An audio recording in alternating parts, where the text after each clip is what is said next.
Selamat siang Ibu Mada dan teman-teman semuanya. Kami dari kelompok 7 akan mempresentasikan tentang teori Vygotsky. Sebelum kami mempresentasikan, kami akan memperkenalkan diri terlebih dahulu. Perkenalkan, nama saya Brigita Jessica Selvian Efridianta dengan NIM 191414051 dan rekan saya Afrida Yufrasiana dengan NIM 191414037 dan Jessica Greta Yusuf dengan NIM 191414055 serta Florentina Mauritia Syukur dengan NIM 191414059. Nah, untuk yang pertama, saya akan membahas tentang teori belajar Vygotsky. Teori belajar yang dikemukakan oleh Lev Vygotsky ini merupakan teori konstruktivisme sosial yang lebih menekankan pada pembangunan kognitif anak melalui interaksi sosial.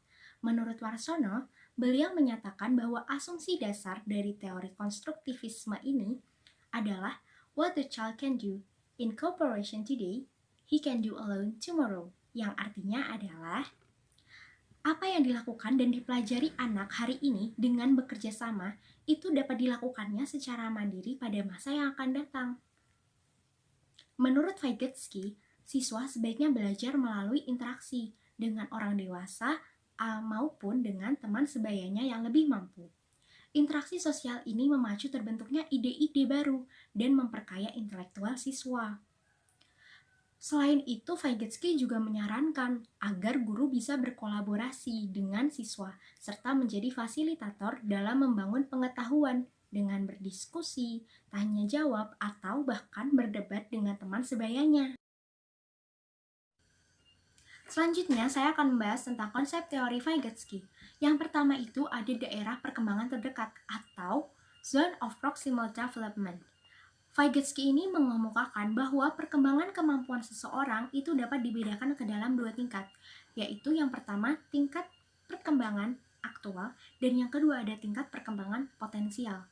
Tingkat perkembangan aktual itu tampak dari kemampuan seseorang untuk menyelesaikan tugas-tugas dan memecahkan suatu permasalahan secara mandiri tanpa adanya bantuan dari orang lain. Sedangkan tingkat perkembangan potensial itu tampak dari kemampuan seseorang untuk menyelesaikan tugas-tugas dan memecahkan masalah ketika sedang dalam bimbingan orang dewasa atau ketika berkolaborasi dengan teman sebayanya yang lebih berkompeten terhadap hal tersebut. Nah, definisi Zone of Proximal Development yang telah saya berikan itu dapat dipahami jika sebuah masalah dapat diselesaikan secara mandiri oleh siswa tanpa ada bantuan dari orang lain, maka siswa tersebut berada pada taraf kemampuan aktualnya. Tetapi jika masalah tersebut baru dapat diselesaikan oleh siswa dengan bantuan orang lain yang lebih memahami hal tersebut, maka siswa tersebut telah berada pada taraf kemampuan potensialnya.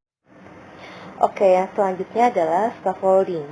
Scaffolding ini merupakan pemberian sejumlah bantuan kepada siswa selama tahap-tahap awal pembelajaran yang kemudian secara perlahan mengurangi bantuan kepada siswa dan memberikan kesempatan untuk mengambil alih tanggung jawab yang semakin besar setelah siswa dapat melakukannya sendiri. Jadi, secara sederhana, scaffolding ini bisa diartikan sebagai suatu teknik pemberian dukungan belajar secara terstruktur yang dilakukan pada tahap awal untuk mendorong siswa agar dapat belajar secara mandiri.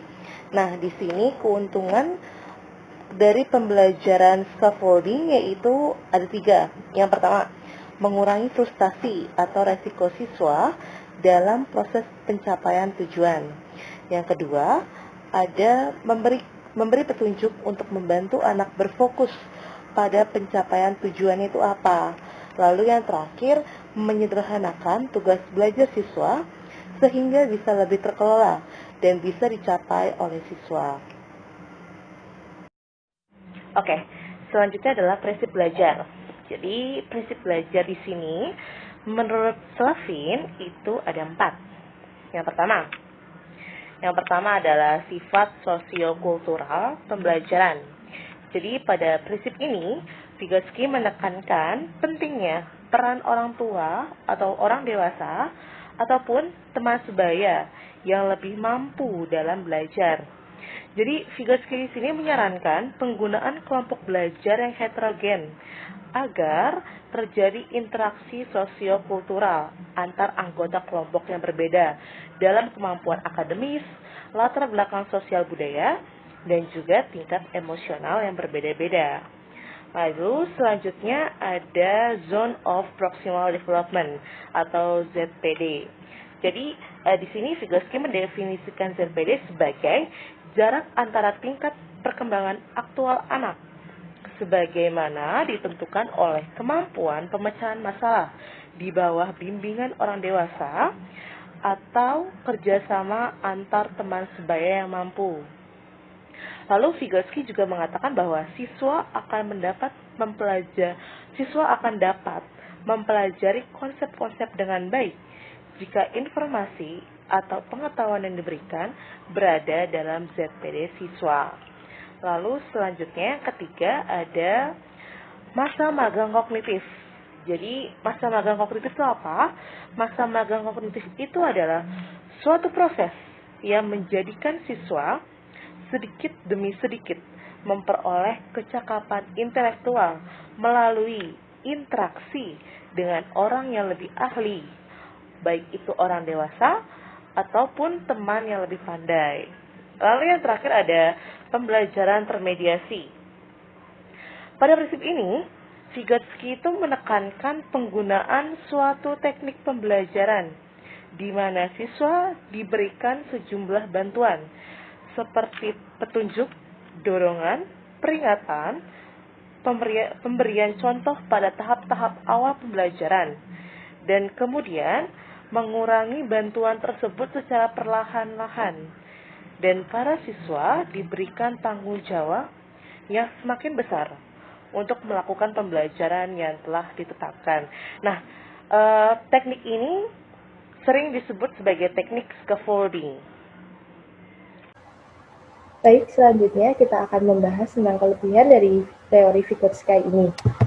Yang pertama, anak diberikan kesempatan yang besar untuk meningkatkan zona perkembangan proksimalnya melalui belajar dan berkembang. Nah, di sini maksudnya, anak diajarkan untuk lebih aktif lagi dalam proses pembelajaran. Kemudian, yang kedua, pembelajaran perlu dikaitkan dengan tingkat perkembangan potensial daripada tingkat perkembangan aktualnya. Nah, tingkat perkembangan potensial itu sendiri terjadi pada saat siswa didik berinteraksi dengan siswa lainnya atau dengan guru.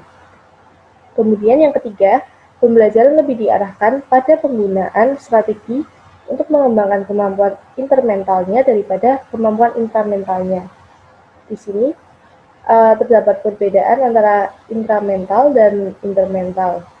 Kalau intramental, dia masih ada bantuan sedikit dari orang dewasa, namun kalau intermental, dia benar-benar sendiri dalam melakukan tanggung jawabnya atau memecahkan masalah sendiri.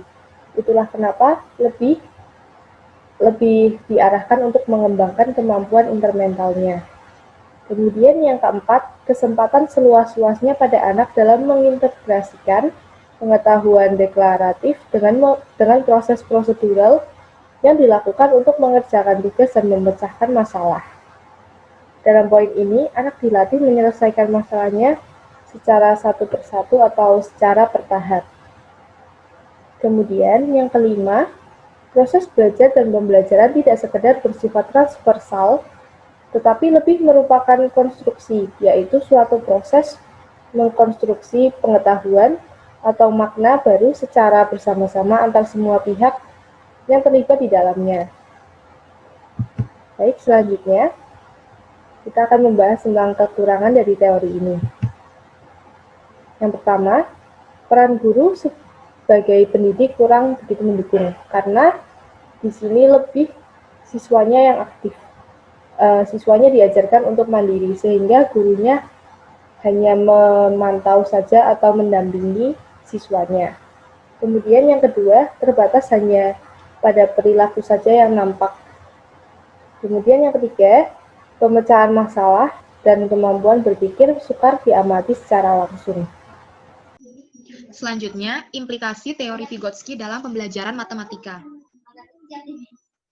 Nah, Vygotsky ini menekankan hakikat sosiokultural dalam pembelajaran matematika, yaitu siswa belajar melalui interaksi dengan orang dewasa dan teman sebayanya. Mengingat proses belajar diawali dari taraf sosial, jadi diharapkan adanya interaksi antara guru dan teman sekelas dalam pembelajaran. Jadi dari arti tersebut sudah terlihat bahwa pembelajaran sosiokultural itu bersifat interaktif. Selanjutnya, interaksi tersebut akan mengarahkan untuk terjadinya intersubjektivitas, yaitu kecocokan di kedua belah pihak yang memungkinkan keduanya mampu mengerti, memeriksa, bernegosiasi, dan saling memanfaatkan sudut pandang satu sama lain. Nah, itu semua tidak akan terjadi kalau tidak ada masalah.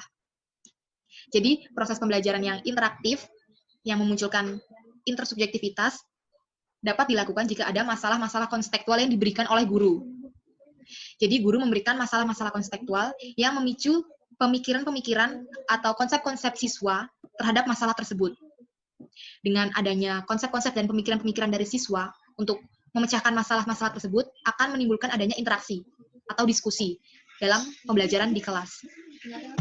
Selanjutnya, pemberian sejumlah besar bantuan. Jadi ini sama dengan scaffolding, yaitu pemberian sejumlah bantuan oleh guru kepada siswa di tahap-tahap awal pembelajaran, yang kemudian secara sedikit demi sedikit dikurangi bantuannya, dan memberikan kesempatan kepada siswa tersebut untuk mengambil alih tanggung jawab yang lebih besar, yaitu untuk belajar secara mandiri.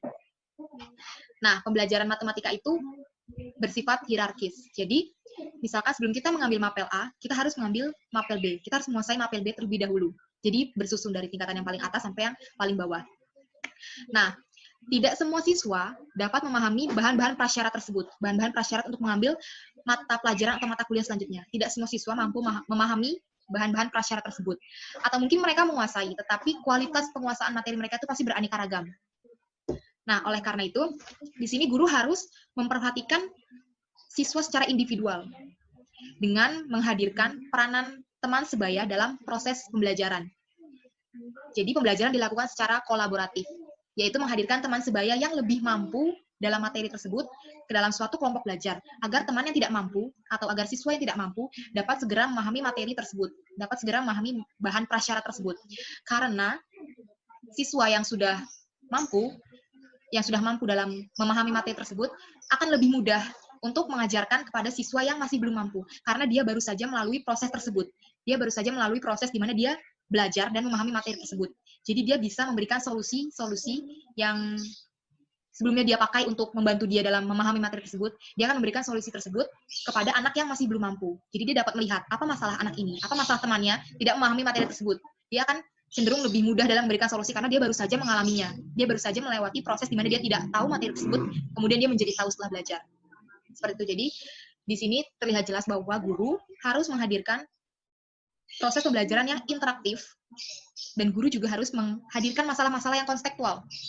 Konstekstual itu masalah-masalah sosial atau masalah-masalah yang terjadi di kehidupan siswa atau terjadi di kehidupan sehari-hari. Lalu guru juga harus memberikan bantuan di awal pembelajaran, scaffolding, supaya siswa itu tidak frustrasi untuk melanjutkan pembelajarannya, sehingga dia sudah paham di awal, lalu dia akan belajar secara mandiri, diberi motivasi untuk belajar secara mandiri. Dan guru juga harus memberikan peranan teman sebaya untuk mengajarkan atau berkolaborasi dalam pembelajaran dengan teman-teman yang belum mampu. Sekian presentasi dari kelompok kami. Mohon maaf bila ada salah kata atau kekurangan yang disengaja maupun tidak disengaja. Terima kasih.